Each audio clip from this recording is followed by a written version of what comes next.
It's been over 1,000 days since Roman Reigns has been pinned. He's held the Universal Championship for 741 days, and he's been the undisputed WWE Universal Champion for nearly 200 days. Roman Reigns has unquestionably entered into God mode. The Tribal Chief has wrecked everyone in his path, starting with The Fiend and Braun Strowman. Then there was his cousin Jey Uso, and we discovered that nobody is safe from this monster, including his very own bloodline. Kevin Owens tried to put an end early into his run, but failed miserably, and the man was literally run over. Roman Reigns was ready to kill KO in order to retain his title. Daniel Bryan had one of the better efforts, but it didn't end too well for him. Roman Reigns beat him so bad that it sent him to the minor leagues.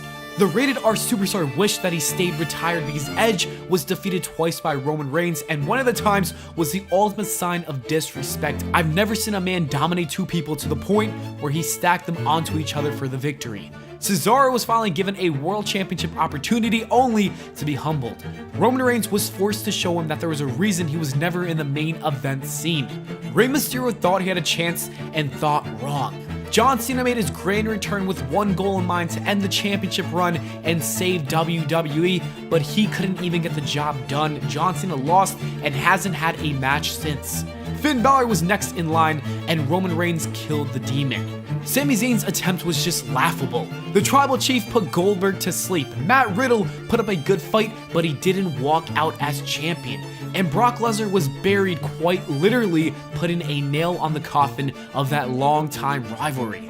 Drew McIntyre was the closest to dethroning him, and just when he thought he was going to do it, he fell short in front of 60,000 people rooting for him. Roman Reigns has clearly been unstoppable. He's destroyed pretty much the entire roster, and this got a lot of people asking, who's going to be the one to dethrone Roman Reigns?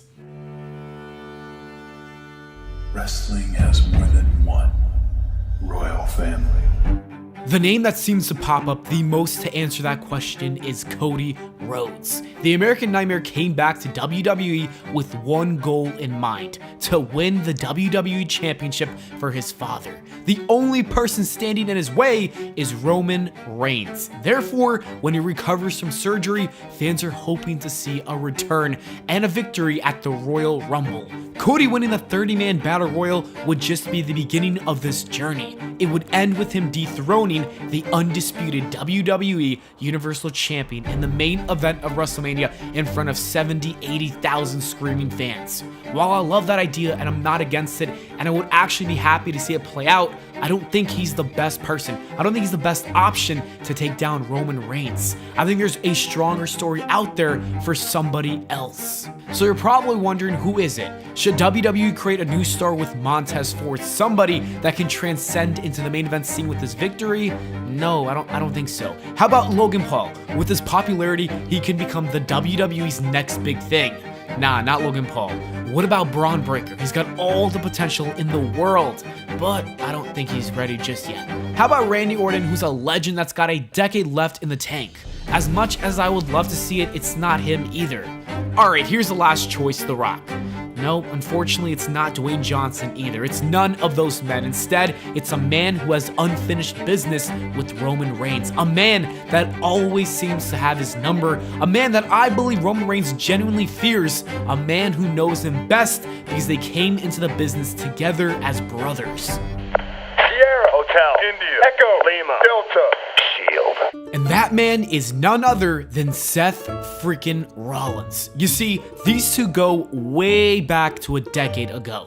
The story started with Rollins and Reigns, and so it's only fitting that it ends with them as well.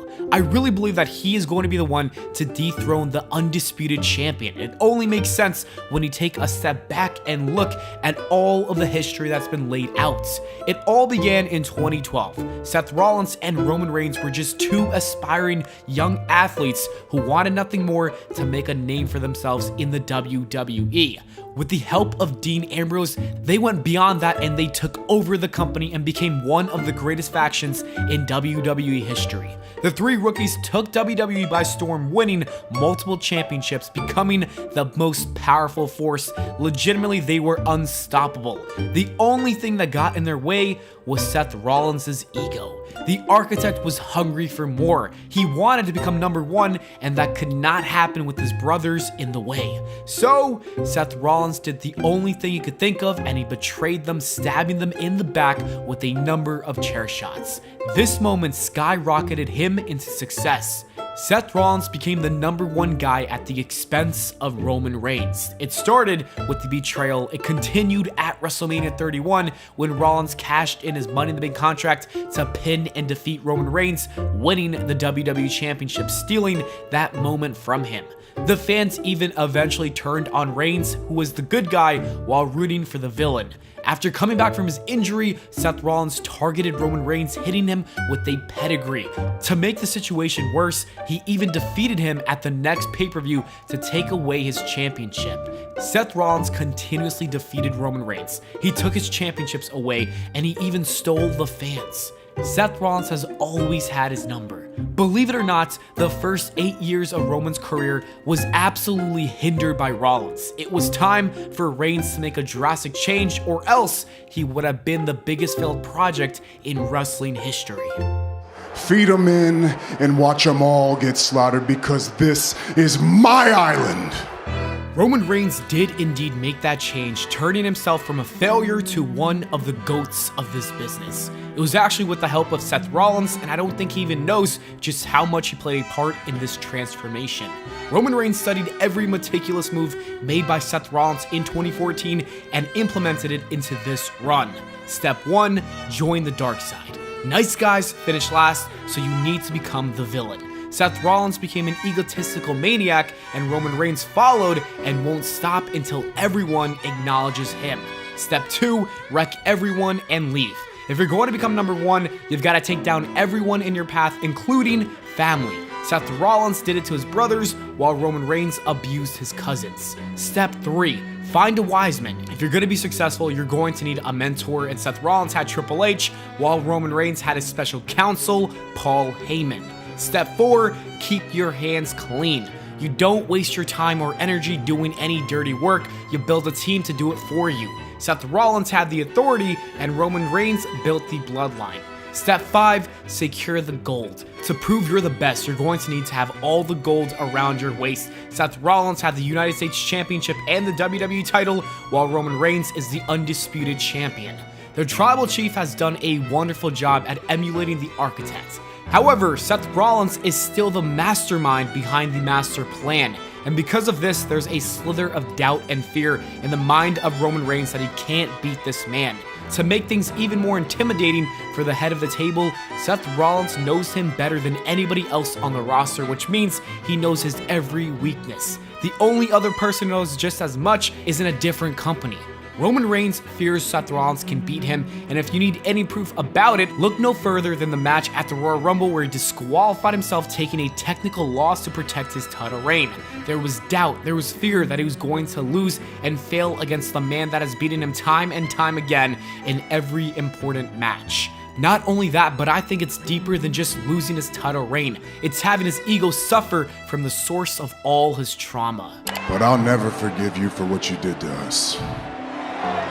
I hate you. The Shield betrayal, the heist at WrestleMania 31, the pedigree at Extreme Rules in 2016, the championship loss at Money in the Bank, stealing the fans away from Roman Reigns, the hate growing, Roman Reigns' career continuing to dwindle. All of that happened because of Seth Rollins, and I think it's very clear that Roman Reigns has a lot of trauma because of it, and Seth Rollins is the Frankenstein of this monster that we see today. And Roman Reigns has not been able to let go of that trauma, and he's despised Seth Rollins for ruining his career. He deserves it! He deserves it! Roman Reigns believes that Seth Rollins deserves this pain because this is Roman Reigns unloading all of that pain from his trauma that occurred over the last 10 years onto Seth. This is emotional damage turning into a physical assault. If you've been wondering how long he's held onto that trauma, just take a look at that tight grip. The tightness supply shows just how hard it's been for him to let go of all these moments. So Roman Reigns believes this is what Seth Rollins deserves. The man is so broken that he admitted that Seth Rollins took a piece of him, and he has not been the same since, which is why he turned into the man he is today. So you asked the question, who should dethrone Roman Reigns? But I think you should be asking the question, who can actually defeat him?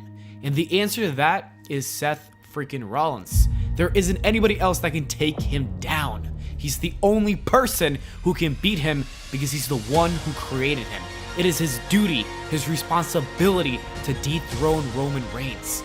Seth Rollins has got to take a look in the mirror and take some accountability.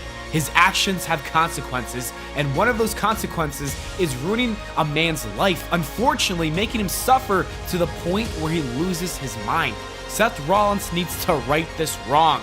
With the 10-year anniversary of the Shield coming up at Survivor Series, that would be the perfect moments for Rollins to dethrone him. As the match comes to a close, prior to hitting him with a final curb stomp, Seth Rollins should shed a tear and apologize for everything that he's done before the 1, 2, 3. And then hopefully Roman Reigns will be free of his demons.